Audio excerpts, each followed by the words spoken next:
couple of updates. Yesterday, I don't even know if we mentioned this. The Tar Heels took it on the chin to the James Madison Dukes in college football this weekend. Final 70-50. James Madison over North Carolina. I've been talking about that game for a long time. Yeah, Tar Heels defense gave up 70. After the fact, Mac Brown, the head coach of the Tar Heels, went into his team and said, I don't know, y'all think I should quit? I may walk away from the program, is the quote I read. That's right. I'm walking away. He said, I'm walking away from the program. To which everybody was like, was he serious? I mean, we're middle of the season here. We just started. We're 3-4 games in. Yesterday, he came back and said, I ought not have said that. I said that in haste. I am not walking away from the program. I was emotional. I shouldn't have said to those young people in that locker room, what do y'all think? Should I just quit? Hey, watch this. It's called quitting. What? We've all said things like that. Exactly. When we're emotional. Exactly. You get emotional and you say, well, what do you think? Should I just quit? Why don't you just fire me? Something like that. No, that's not where he is. He wants to make the team better, and he's going to stick with it. It's the same thing that happened with the current lead singer of Journey. He had that bad outing in Brazil, Arnel Pineda, and said, you want me to quit? I'll walk away. He did. Bye, y'all. He said that to the fans. I think he said if he gets 1 million downvotes, he'll quit Journey. Yeah, he did. And so far, I've not seen any updated totals. Well, as of yesterday, he got a lot of upvotes, like stay with it. They were supporting him. I think it was because he was at such a low place. Yeah. He had performed Don't Stop Believing so poorly in front of a ton of people in thousands, hundreds of thousands. Oh, in where? Rockin' Rio. Rio? Yeah, it was a big deal. And so he said he would quit, and then he will. You want me to quit? I'll quit. I guess he will if he gets enough votes, right? That's the Mac Brown. Yeah. You want me to quit? I'll quit. Today, he said, I'm not going to quit. The players didn't want him to quit. They're going to try to play better for him, That's how we'll know if you ever get hacked, because you'll never say anything like that. Me? No. Enough tweets and retweets, and I'm out of here. Yeah, oh, God. No. I could never. Oh, my God. If I Leave said your fate up to the internet? If I said something like that, good Lord, they'd immediately say, goodbye, you're gone, quit, it's over. Mm-hmm. No, I wouldn't do something like that. That was what Rusty, our fact checker, sent me that nugget about the Friends game show that we talked about earlier.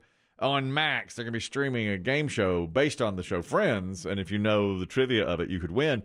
And fact checker Rusty said it's too bad you could never go because you'd have to take a day off, and then whoever took your place would replace you. That's it, yeah. That's correct. They finally devised a contest. You could win, but you can't leave. I'm not taking a day away from here because if they replace me with someone for one day, that's it forever. It's a little take. Rusty also says, he's our fact checker, that there's no truth to the rumor that the highway system in America was created so that during wartime on our soil, planes could land on those highways, meaning that 1 mile in every 5 is straight and flat so that a plane could land there.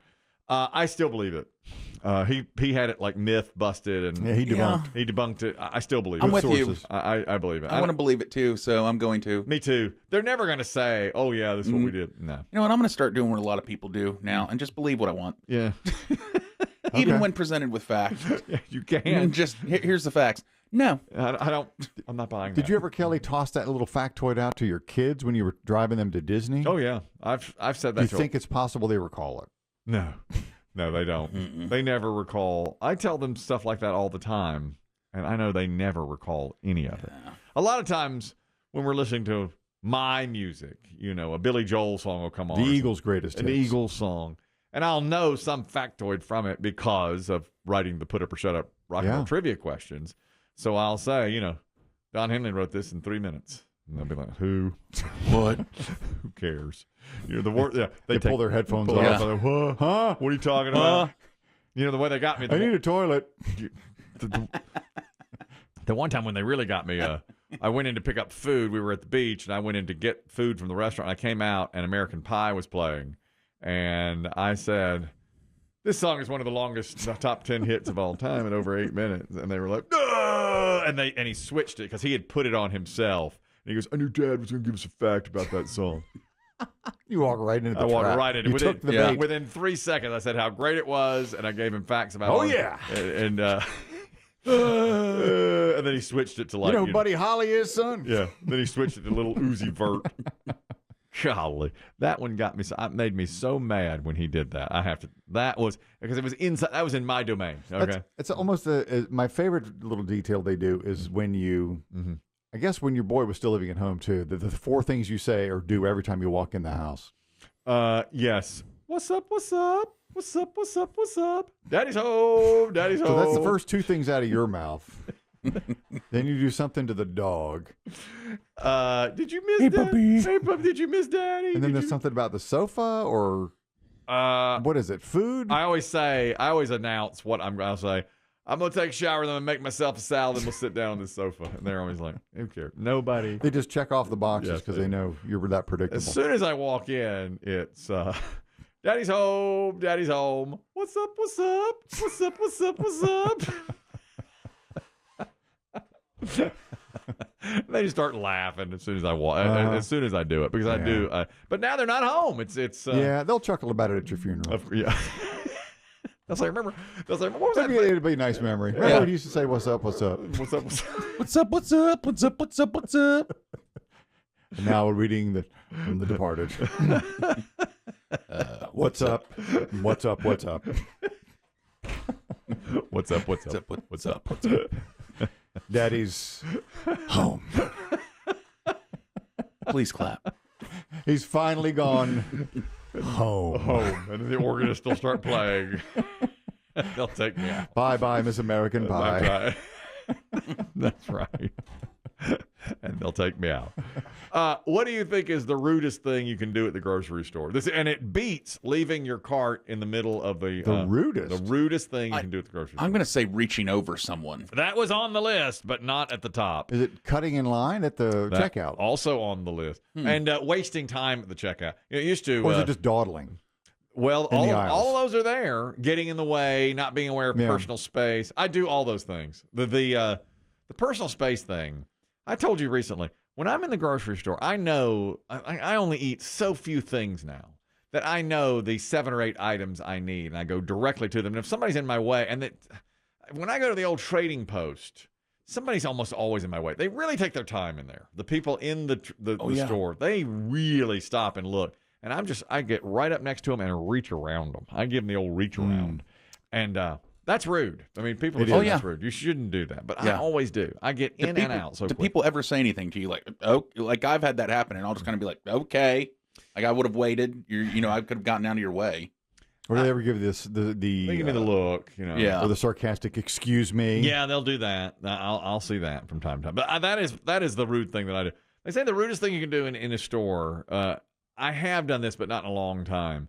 Is take an item off the shelf, decide 4 hours later you don't want it, and put it. Hide it in a different place. Yeah, it's rude to the. It's rude to the staff. To the staff, yeah, but it doesn't really make a difference.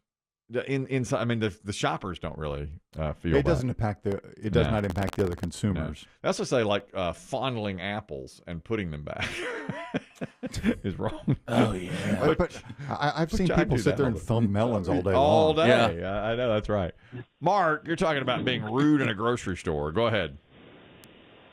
Yeah, one of my pet peeves is I hate people with no social awareness. If I go with like 2 or 3 items I'm trying to get out of there and someone has, and this is at an older store, they don't have the food line I go to doesn't have the self-checkout. Yeah. And essentially like has a full cart of groceries and they just don't let you go ahead of them. Yeah. That to me is easily the rudest thing anyone can do it at a grocery store. I know. It is. It's such an easy thing to just, you go ahead. You only got 3 things. I got 50 here. I agree. If I see it, I do it.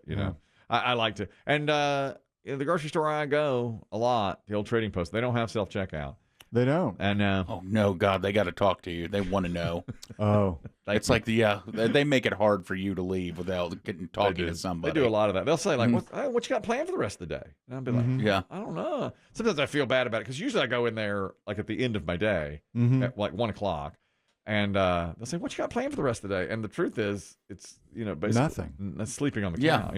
Laying on the couch watching television. It's interesting you bring that up because the last couple of times that I have gone to my store, which is not your store, there's one young lady in particular who will say the same thing. Yeah. What you doing the rest of the day? And I'm like, well, my work day's over. Right. Do you think they train them to do that? I don't know. Maybe the managers say, hey, try to. Biggie's saying, Yes, be more outgoing. He's nodding. I think that's probably true. And they're like, I don't mind it. No, I don't think it's very kind. Well, a lot of times I'm sweaty. I'm very sweaty. I've come from the gym or pickleball. And they'll say, looks like you've worked up a sweat today. And I'll say, yeah, it's just over it, playing pickleball or whatever. And they'll be like, oh, my grandfather plays that. Yeah, they do a lot of, there's a lot of that. But the touching of apples and putting them back, I've done because I like them individual. I don't like a big bag of them. I'll bag them up myself, and sometimes I'll get one that... You got to search for the bruises. Yeah, you search. You know that I had an apple that had one little brown spot on it. Visible. Through the skin. Yes, and it was brown. And it was right in the middle, and I'd eaten like all the rest of it, and I thought, well, I'm just going to bite that part off. And then hawk to it? And throw and hawk to it. Go hawk to a girl on it. And I bit into that, and a stream of grotesque apple pulp, brown sour juice, spewed into my mouth, and it was so terrible. That's what you get. Like, honestly, that is totally on you. Well, I didn't have a knife. Yeah. Otherwise, if I'd had a knife, I'd have cut that part off. But the rest of it was perfect. But I was going to the audacity of you to think, I can beat this apple. You're staring right at it. Like, that's brown for a reason. You're like, nah. Yeah, I can beat it. I thought I can beat it. And it did it. It was like a geyser spewing, like just nasty pulp into my mouth. It was terrible. And boy, then I had to hawk to it real quick. Oh, yeah. I had to pull the garbage can over and do a hawk to on that thing for sure. So, yeah, the number one is... What did you think?